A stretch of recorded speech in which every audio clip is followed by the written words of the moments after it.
सावन के आखिरी सोमवार को करें ये 5 विशेष उपाय, बदल जाएगा भाग्य, मिलने लगेगी सफलता।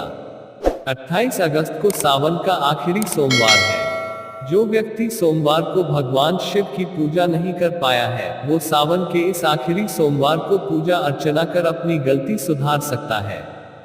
जानिए, सावन के आखिरी सोमवार पर करें ये उपाय 2023। सावन का आखिरी सोमवार 28 अगस्त को पड़ने जा रहा है। सावन का आखिरी सोमवार है, तो शिव भक्त भी मौजूदा साल के सावन के इस आखिरी सोमवार के दिन शिव जी को खुश करने के लिए कोई भी कोर कसर नहीं छोड़ना चाह रहे हैं। ऐसे में सावन के आखिरी सोमवार का किस तरह से भक्त सही इस्तेमाल कर सकते हैं, किस विधि विधान से पूजा करें जिसका पूरा प्रतिफल मिले, और वो कौन से 5 ज्योतिष उपाय करें जिससे इनका भाग्य बदल जाएगा, जानिए ज्योतिष आचार्य पंडित सुशील शुक्ला शास्त्री से। सावन का आखिरी सोमवार। इस बार सावन 59 दिन का था। 59 दिन में 8 सावन सोमवार पड़ रहे हैं। सावन का आखिरी सोमवार 28 अगस्त को पड़ रहा है, और इस बार सावन का आखिरी सोमवार बहुत ही महत्वपूर्ण होता है। इसका काफी महत्व होता है। सावन का ये आखिरी सोमवार क्यों इतना महत्वपूर्ण माना जाता है? अगर पूरे सावन में शिव भक्ति नहीं कर पाए हैं, तो शास्त्रों में लिखा है कि अगर शिव की उपासना नहीं कर पाए हैं, सावन में अभिषेक नहीं कर पाए हैं, अगर आप सावन के गुजरे हुए सोमवार में कुछ भी नहीं कर पाए हैं, ना व्रत कर पाए हैं, ना पूजन कर पाए हैं, तो अगर आप इन विशेष उपायों को अपनाकर इन विशेष तरीकों से शिव जी को प्रसन्न करने के लिए पूजा पाठ करते हैं, तो पूरे सावन में आने वाले सोमवार के बराबर ही प्रतिफल मिलता है। ऐसे करें विशेष पूजा। साल सावन के अंतिम सोमवार के दिन पहले तो शंकर जी की मिट्टी की मूर्ति बनाएं, थाली में रखें और शिव जी का आवाहन करें। फिर दूध, गंगाजल, शहद, शक्कर और पंचामृत से स्नान करवाएं।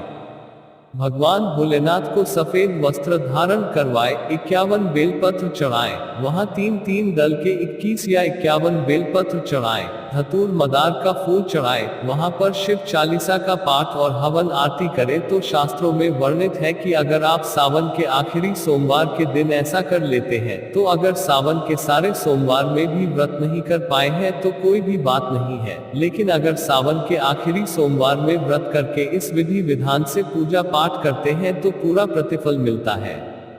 जाने अनजाने में कोई भूल हो जाती है, तो अंतिम सावन के सोमवार के दिन अगर पूजन कर लिया जाए तो सभी कष्ट दूर हो जाते हैं, प्रायश्चित भी दूर होता है, पापों से निपटारा मिलता है। बेलपत्र अर्पण का महत्व।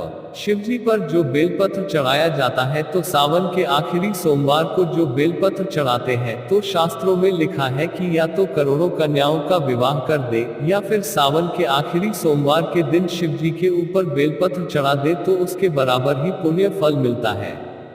शिव जी को ऐसे करें प्रसन्न। सावन के आखिरी सोमवार के दिन जिन विद्यार्थियों के करियर में रुकावट आ रही है, जिन बालिकाओं का विवाह नहीं हो रहा है, ऐसे लोग शिव जी का विशेष पूजन करें और बेसन का सर्प बनाकर शिव जी के ऊपर अर्पण करें। बेलपत्र में ओम नमः शिवाय लिखकर ऊपर चढ़ा दे तो युवाओं का करियर बनेगा और अविवाहित लड़कियों के विवाह के योग बनेंगे, बाधाएं दूर होंगी और अकाल मृत्यु नहीं होगी।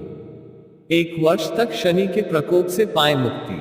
चौथा महत्व यह है कि सावन के सोमवार के दिन अगर लोग पूजन पाठ नहीं कर पाए हैं, भगवान भोलेनाथ को खुश करने के उपाय नहीं कर पाए हैं, तो सावन के आखिरी सोमवार के दिन विशेष उपाय करके उतना ही प्रतिफल पा सकते हैं। शास्त्रों में लिखा है कि अगर सावन के आखिरी सोमवार के दिन विधिवत पूजन पाठ करें तो 1 वर्ष तक शनि की नजर उन पर नहीं पड़ती है, शनि का प्रकोप नहीं भोगना पड़ता और सभी ग्रह मदद करते हैं और उनका समय सुखमय सुंदर व्यतीत होता है। बेलपत्र को लेकर ध्यान रखें। ज्योतिषाचार्य बताते हैं कि सावन के आखिरी सोमवार के दिन इस बात को लेकर भी विशेष ध्यान रखा जाए कि भगवान भोलेनाथ पर चढ़ाने के लिए सोमवार के दिन ही बेलपत्र ना तोड़े। बेलपत्र एक दिन पहले ही तोड़ ले, उसका बेल फल भी तोड़ ले। धतूर मदार का फूल और पत्ते तोड़ते समय उसे रास्ते में ना फेंके, नहीं तो पाप लगेगा। चना दाल का भी विशेष महत्व। एक और महत्व है कि उस दिन चना की दाल को शिव जी के ऊपर चढ़ाए, सभी लोगों को प्रसाद में बांटे। ऐसा न करने से जो संचित धन रहता है धीरे धीरे समाप्त होने लगता है। कन्याओं का ऐसे करे पूजन। एक बात और ध्यान रखना है कि शिव जी की पूजा करते समय 9 वर्ष की जो छोटी छोटी लड़कियां हैं उनके चरणों में सिंदूर का लेप करें। इसके बाद उनको भोग खिलाकर के उनके चरण छुए, उनको कुछ द्रव्य दक्षिणा दे तो सभी ग्रहों का अच्छा सपोर्ट मिलता है, उनकी अच्छी छाया रहती है, कोई भी घटना दुर्घटना रोगग्रस्त नहीं होते हैं।